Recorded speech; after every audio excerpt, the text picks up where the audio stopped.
지난해 신천지 대규모 행사에 지자체장 중에서는 유일하게 축전을 보내 논란을 자처한 백경현 구리시장이 이번에는 통일교와 유착 의혹을 받고 있습니다. 백 시장은 방역법 위반 혐의로 재판을 받고 있죠.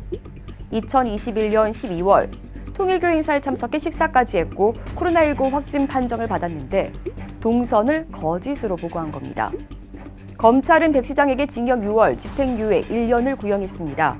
그런데 2월 2일로 예정됐던 선고일이 3월 7일로 연기되더니 오는 4월 13일로 한 차례 더 연기됐습니다. 백 시장에게 실형이 선고되면 자칫 시장직을 잃을 수 있는 상황에서 시간 끌기로 꼼수를 쓰는 것 아니냐는 비판이 나오는 이유입니다. 그런데 백 시장은 지방선거 출마를 앞두고도 통일교 행사에 갔던 것으로 확인됩니다. 다음은 첫 번째 효정 증거의 순서입니다. 네, 그렇습니다. 김영수 의장님의 효정 증거 후에는 제15대 구리시장을 역임하신 백경영 시장님을 이어서 만나보시겠습니다. 여러분. 시민언론 더 탐사가 확보한 통일교 행사의 식순입니다. 이때는 2021년 7월이었죠. 자, 여기 효정 증거자에 백경현 이름 석자가 분명히 적혀 있습니다. 효정 증거가 뭔지 통일교 신자에게 물었습니다.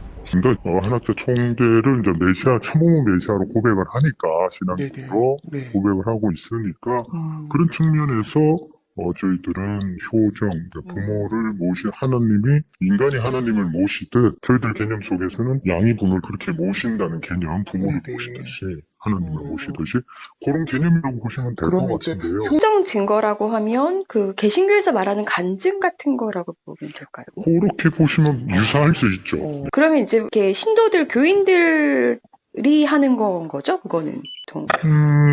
그렇죠. 그게 외부에서 오신 분들도 그렇게 하시는 경우가 있을까요? 그럴 수 있죠. 문선명 한학자 총재 양이분을 신앙하는 분들도 계시고요. 또 존경하는 분들이 계시니까요. 근데 뭐 일부 외부 쪽에서 오시는 분들은 조금 그런 빈도는 제가 잘 모르겠습니다만. 그러니까 개신교로 말하자면 간증과 같은 일종의 신앙 고백 같은 거라고 볼 수 있습니다. 백 시장이 효정 증거로 했다는 발언도 정치인들이 종교 행사에 가서 의례적으로 하는 인사말 수준을 넘어섭니다. 통일교 안에서 신앙생활을 하면서 본인이 경험했던 것을 알리는 것이니 통일교 신도가 아니고서는 그 효정 증거를 할 수 없다라고 저는 봅니다. 저는 그분들이 발언했던 내용들을 보면서 좀 흥미로웠습니다. 왜냐하면은 뭐 연예인들도 초청하기도 하고 그런 뭐 유명한 공인들을 초청할 때도 그분들의 발언을 들어보면 어느 정도 선을 지키는 모습을 많이 봤었거든요. 뭐 한학자나 문선명을 신격화하는 그런 뉘앙스를 주는 표현들은 하지 않는 것을 많이 봤는데, 그리고 그분들이 쓰는 용어들을 보면 통일교 신도인가라는 의구심이 드는 표현들이 되게 많았거든요. 백 시장은 어떤 해명을 내놓았을까요? 시장님, 그 2021년 7월 11일 날 통일교 행사에 가셨잖아요. 어디 갔어요? 통일교 행사요. 통일교요? 네네네. 저는 기억나는 게 없는데. 통일교 행사 가신 거 기억 안 나세요? 아마 행사를 우리가 하루에도 50군데 있는데 뭐 다 기억하고 있네. 그 통일교 교인들이 시장님을 되게 좋아한다고 하던데. 통일교 교인들이요? 네네네. 처음 듣는 소리예요, 그 소리는. 통일교 행사에서 그 2021년 7월 11일에 효정 증거라는 거 하셨잖아요. 뭐요? 효정 증거. 처음 듣는 소리예요? 무슨 말씀이신지? 거기서 이제 2020년에 월드서밋 대회를 계기로 가정연합과 큰 인연을 맺게 됐고, 그때 이제 한학자 총재님을 처음 뵀는데 오늘 영상을 통해서 한 총재님의 국내외 활동과 지난번 싱크탱크의 정상급 인사들이 참 어머님을 증거하면서 이렇게 세계평화 활동에 동참하는 것을 보면서 왜 한학자 총재님을 참 어머님이라고 하는지 확실히 이해가 됐다. 이렇게 얘기하시면서 가정연합과 인연을 지속적으로 맺고 싶고 참 어머님께 영광을 올리고 참 어머님 언제나 건강하시고 성취에 무관하시길 기원드립니다. 이렇게 말하셨잖아요. 여보세요? 네네네네. 저 내용도 잘 모르는 상황이고 지금 회의 중이라. 그래서 끊을게요. 예. 여보세요, 통일교. 이후 백 시장에게 문자 메시지를 보내고 해당 발언을 한 사실을 인정하는지, 통일교 신자가 아니라 선거철에만 통일교 행사에 간 것이라면 그 이유가 무엇인지, 통일교를 어떻게 인식하는지, 현재 방역법 위반으로 재판을 받는 상황에서 선고일을 미루는 이유가 무엇인지 등을 물었지만 답은 없는 상태입니다. 자, 자, 그런데 이 행사에 또 초청받은 사람이 있습니다. 당시 김형수 구리시 의회 의장입니다. 지금은 전직이지만 그때는 현직이었죠. 그는 한학자 씨를 실체 성신으로 추어올리는가 하면 15년간 세계일보 지국장을 하며 통일교 교리를 많이 배웠다는 점을 부연하기도 했습니다. 그런데 김형수 당시 구리시 의장 오리발을 내밀었습니다. 2021년 7월 11일에 네. 통일교에서 여는 그 신경원국 평화축제에 가셨잖아요. 어떤 거요? 이때 그 통일교 행사에 좀 가셨잖아요. 예, 예. 네, 백경현 당시 이제 전 구리시장이랑 예. 네, 지금 시장이시죠? 네. 네. 그때 뭐 초청을 같이 받으신 거예요? 백 시장이랑? 기억이 안 나네. 아, 기억이 안 나세요? 실체 성신이 뭐예요? 예? 실체 성신이 뭐예요? 나도 모르겠어요, 그런 거. 오, 그 의장님 발언에서 나오던데? 예? 의장님 발언에서 나오던데? 인사말에서 나왔겠죠. 그 써준 거 그대로 읽었겠죠. 아, 써줬어요, 누가? 그거를? 아, 그럼 우리 핀셋실에서 써줬겠죠. 아, 비서실에서? 예. 아, 비서실에 어떤 분이 이렇게까지 써주셨을까? 아니, 그러니까 아, 그날, 통일교회가 구리에 있어요. 구리성전이에요. 네네. 나 기억은 안 나는데, 네. 축사해달라면 축사해달라고 비서실에다가 축사 쓰라고 할 거 아니에요. 그러면 거기서 어떤 거 이리저리 불러서 다 하겠죠, 그걸요. 아니죠. 그때 그 행사 자체로는 안 갔을 거예요. 코로나 시국 때문에 그거 써달라고 해서 그 팜플렛에만 올라간 것 같은데. 그러나 김 전 의장의 발언이 담긴 영상을 확보한 상황. 구리시가 잘 되는 길은 가정연합의 인프라를 잘 활용하는 것이 최고라고 생각합니다. 수택수련소에서 참부모님께서 수만 명의 일본 식구들을 초대해서 승공교육, 그때는 승공교육이었지만 지금은 반공교육으로 변화했죠. 원리, 그러니까 통일교 원리 본체론 등을 교육하고 순국 연합 활동을 했던 것이 구리시였고, 많은 일본 식구들이 활동하면서 구리시 경제가 활성화되기도 했습니다. 지난번 싱크탱크 2022 희망전진대에서 세계 정상급 인물들이 많이 나와 참부모님의 업적을 충성하는 것을 보았습니다. 앞으로 시의회 의장으로서 다양한 활동을 하면서 가정연합과 지속적으로 인연을 맺고 싶습니다. 참부모님의 세계 평화를 위한 다양한 활동에 시의회 의장으로서 열심히 힘을 합치겠습니다. 우리는 지금 이 시대에는 정말로 감사드리게도 실체 성신이신 참 어머님과 한 시대에 살고 있습니다. 참 어머님 사랑을 느끼면서 한없는 감사를 느낍니다. 사랑합니다. 개인적으로 저는요, 한 15년 가까이 세계일보 지국장으로서 구리시에서 활동한 바 있습니다. 신문 보급에 대해서요 열심히 했었고요. 아, 이거 코로나 때 이렇게 뭐 어쨌든 아, 가셔서 됐어요. 이제 그만 끊으세요. 아니, 여보세요? 얘기 말 같자는 얘기를 해가지고. 아니, 뭘 같자는 얘기가 아니라 지금 이게 영상이랑 다 있는데 아, 있으니까 어쩌라고요. 그냥 기억이 안 난다고만 하시니까. 아, 참 그만하세요. 네? 아니, 왜 이 김 전 의장은 불쾌감을 드러내며 전화를 이렇게 끊었습니다. 김형수 당시 구리시 의장은 민주당 소속입니다. 지난 지방선거 예비후보로 출마했다 돌연 사퇴했는데 선거를 앞둔 시점에 정치인들이 통일교의 선택을 받기 위해 경쟁하듯 아부 발언을 한 것 같죠. 혹시 우리가 모르는 당을 뛰어넘는 그들만의 모종의 관계가 있었던 건지도 모르겠습니다. 어쨌든 부적절합니다. 더구나 백경현 시장은 교회 안소 집사입니다. 그가 출석하는 교회에 찾아가 백 시장 대신 백 시장을 전도했다는 교회 관계자를 만날 수 있었는데요. 백 시장의 문어발식 종교관, 그 이유를 알 수 있었습니다. 선생님은 어떻게 시장님 알고 이렇게 전도하셨어요? 옛날에 이제 국장하고 시청 직원이었었잖아요. 그렇죠. 네. 그래가지고 이제 뭐 시장으로 나가신다, 어쩐다, 뭐 이런 얘기를 딱 들었을 때, 그럴 때 이제 그 전에 이제 교회는 이렇게 섬기려면 섬겨야지 괜히 뭐 후보가 돼가지고 나간다 그랬다 그러면 안 좋으니까 미리 이제 등록을 하신 거예요. 아, 미리. 그래도 뭐 일반인으로 있을 때 그래도 좀 염두에 두고 오시긴 했네요. 선거 치를 때는 교회가 좀 도움이 되나 봐요. 큰 도움은 안 되는데 거기서 이제 큰 도움은 안 되는데 거기서 이제 역할을 해주는 사람. 말하자면 저 같은 이제 제가 그러면 기독교연합에서 대외협력위원장으로 제가 목사님들 100여 명 있는 데서 대외협력위원장으로 내가 받은 사람이에요. 목사님들한테 심의 받고 그래서 시장님을 같이 이제 동참시켜가지고 소통을 하게끔 우리 부르시 감량 80개 교회 목사님들하고 소통을 시켜드리고 그런 역할을 여기 초대받아서 가서 인장 발표하고 내려올 수가 있고. 아니 근데 교회 40년 다니셨는데 그거 괜찮다고 보세요? 정치인분들이 그렇게 나 진짜 많이 하시잖아요. 그 정치인은 우리는 안 하지만 우리처럼 이렇게 신앙분들의 생각은 대부분 피하고 안 하지만 저도 엄청나게 그 신천지 행위들이 저하고 얼마나 가깝게 이렇게 하는 거예요. 근데 뭐 자기네 거기 교육 같은 거 하나 보잖아요. 교육을 하잖아. 한 번은 안 했어 제가. 그러니까 이게 이런 시장님하고 관계 때문에 내가 이렇게 약간 치지 못하거든요.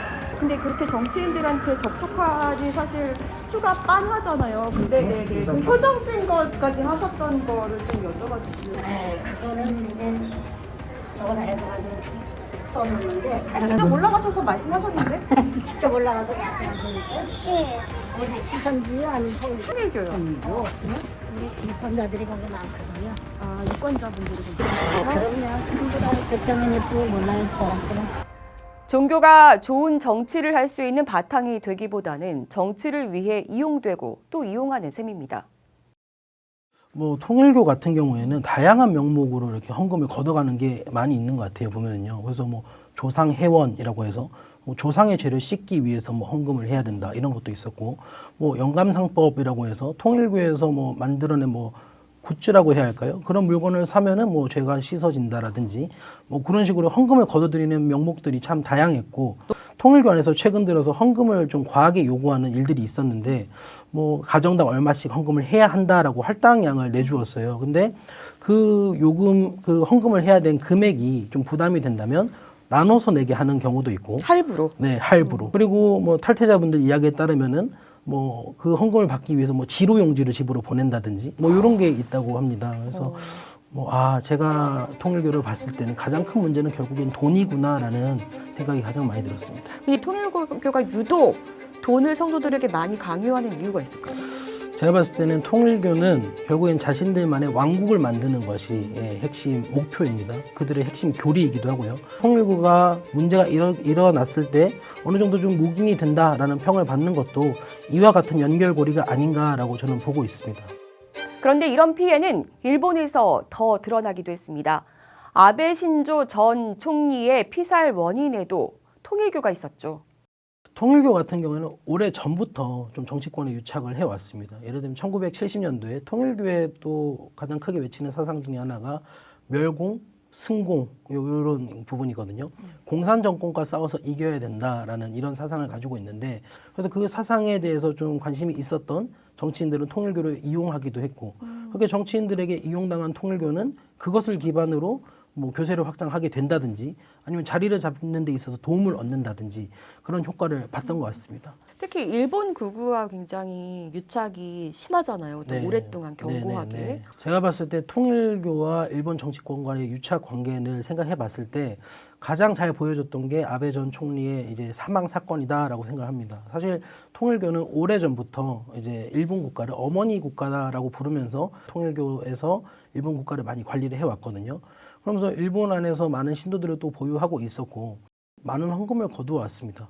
그렇게 해서 통일교는 또 막대한 자본이 한국 땅에서만 들어온 게 아니라 일본에서 가져왔던 그런 돈들이 있었던 것이죠. 그렇게 자금을 바탕으로 통일교는 계속해서 성장해왔고, 일본에서도 자민당 쪽이랑 되게 깊은 관계가 있어 왔다.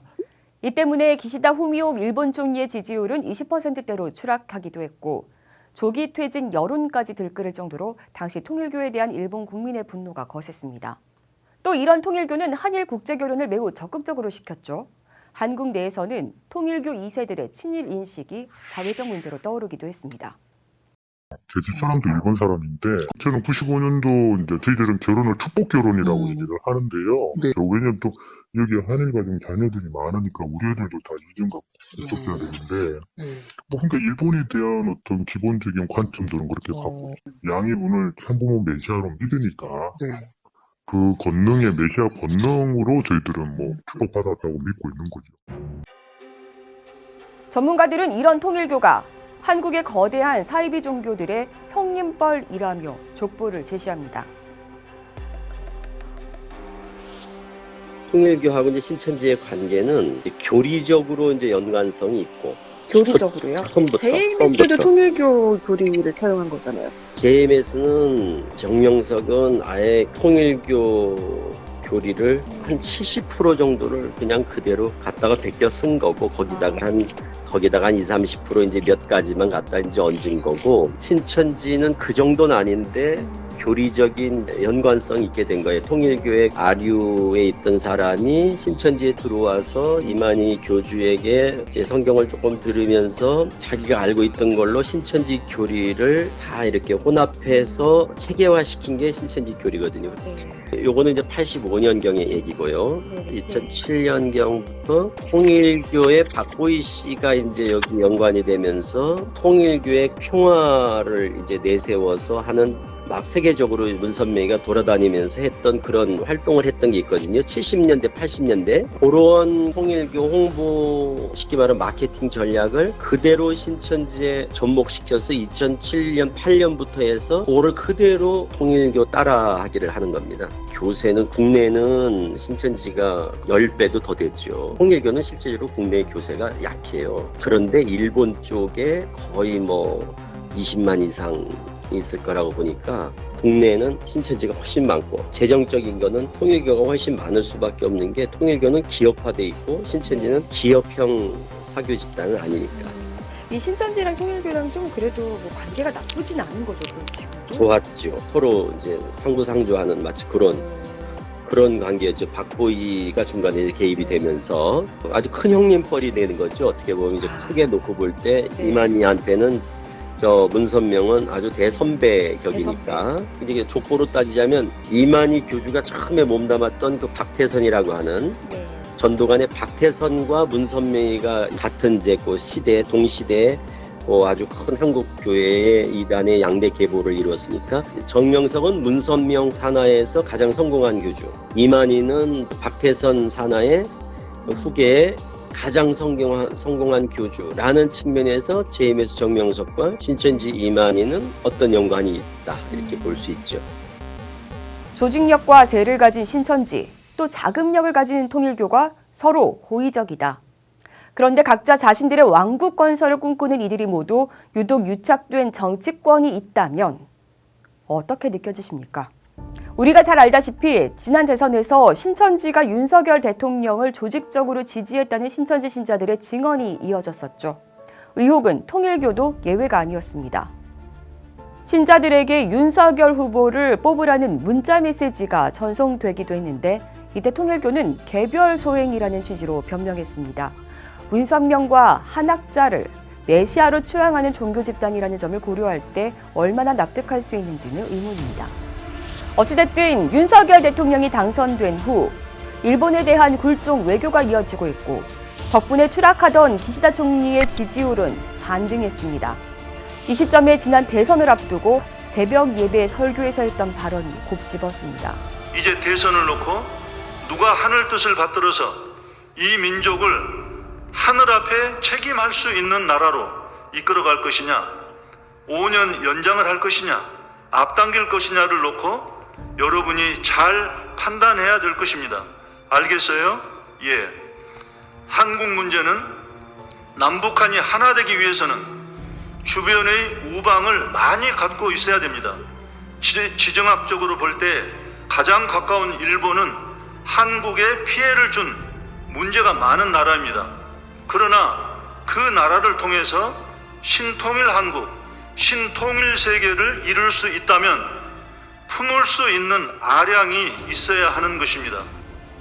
일본을 통해 신통일 한국, 신통일 세계를 이룰 수 있다면 품을 수 있는 아량이 있는 후보를 선택해야 한다. 윤석열 정부의 굴종 외교 이면에 통일교가 있는 건 아닐까요? 기우이길 바랍니다. 지금까지 시민언론 더 탐사 권지연입니다.